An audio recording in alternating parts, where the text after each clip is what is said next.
Praise the Lord. நீதிமொழிகள் அதிகாரம் 2 இறைவார்த்தை 8.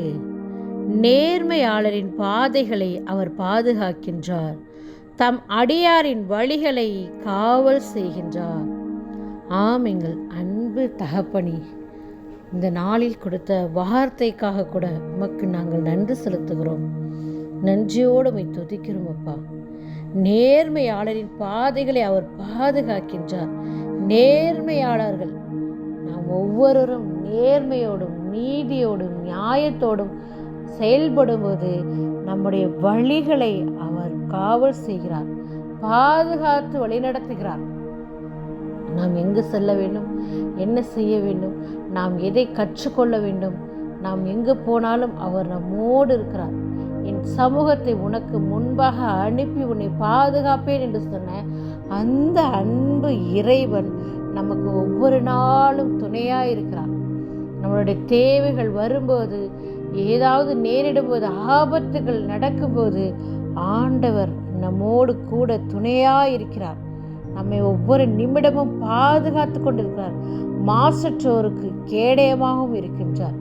நம்ம மாசற்ற நிலையில் இருக்கும்போது, அதாவது தூய்மையான உள்ளத்தோடு நம்ம இருக்கும்போது ஆண்டவர் நம்மை அற்புதமாய் பாதுகாக்கின்றார். இந்த நாளில் கொடுத்த வார்த்தைக்காய் நாம் நன்றி சொல்லுவோம். ஆபிரகாம் அன்று நேர்மையாளராய் இருந்தார், விசுவாசத்தின் தந்தையாய் இருந்தார்.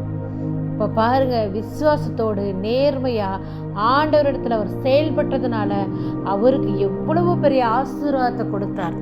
அவர் வழியாக நம்மை இந்த உலகத்தில் படைத்திருக்கார்.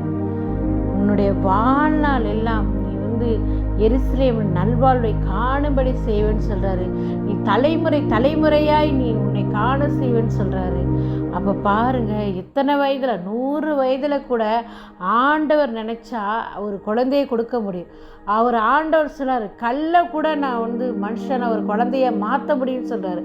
அப்போ ஆண்டவருக்கு நேர்மையாக நம்ம வாழும்போது நம்மளுக்கு நடக்கிற துன்பத்திலேருந்து ஆண்டவர் நம்ம என்ன செய்யறாரு, நமக்கு விடுதலை கொடுக்கிறார், நம்ம பாதுகாக்கிறார்.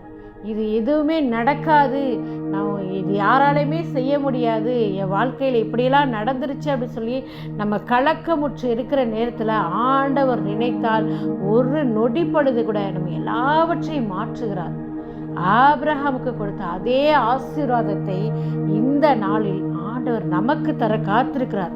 நம்ம எப்படி இருக்கிறோன்னா, விசுவாசத்தின் பிள்ளைகளாக இருக்கணும், நேர்மையாக இருக்கணும், நீதியோடு செயல்படணும். நம்ம அவர் வழியில் நடக்கும்போது நம்முடைய வழிகளை என்ன செய்கிறாரு, பாதுகாக்கிறார். நம்ம இடறி விடாதபடிக்கு, தீமையின் பாதையில் நடக்காதபடிக்கு நம்ம ஒவ்வொருவரையுமே வழிநடத்தி கொண்டிருக்கிறார். அதற்காக இந்த நாளில் நாம் செபிப்போம். நம்ம தீய வழியில் நில்லாதபடிக்கு, பொல்லாரிடத்தில் மாட்டிக்காதபடிக்கு, எந்த தீங்கும் நம்மை தீண்டாதபடிக்கு ஆண்டவர் இடத்துல இரவு பொழுது செபிப்போமா? எங்கள் அன்பின் பரலோக தகப்பனே, அப்பா உம்மை ஸ்துதிக்கிறோம், ஆராதிக்கிறோம், நன்றி செலுத்துகிறப்பா. நீ நல்லவர் ஐயா, வல்லவர் ஐயா, காண்பவர் ஐயா, மகிமையின் தேவன் ஐயா. இந்த நாளில் கொடுத்த வார்த்தைக்காக கூட நமக்கு நன்றி செலுத்துகிறோம் தகப்பனே. நேர்மையாளரின் பாதையை பாதுகாக்கின்றப்பா, எங்கள் வழிகளை நீர் காவல் செய்து கொண்டிருக்கிறேன் என்று சொல்லியிருக்கிறீங்க. ஆம் தகப்பனே, எங்களை முழுவதுமாய் பாதம் அர்ப்பணிக்கின்றப்பா. எங்கள் வழிகளை எல்லாம் நீ செம்மையாய் வழிநடத்த போவதற்காய் நன்றி ஆண்டவரே.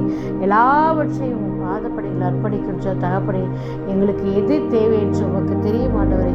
ஏற்ற காலத்தில் ஏற்ற நேரத்தில் எல்லாவற்றையும் செய்ய போறதற்காய் நன்றி செலுத்துகிறோம்ப்பா. ஆண்டவராகிய கிறிஸ்துவோடைய ஒன்றாடுகிறோம். ஆமென்.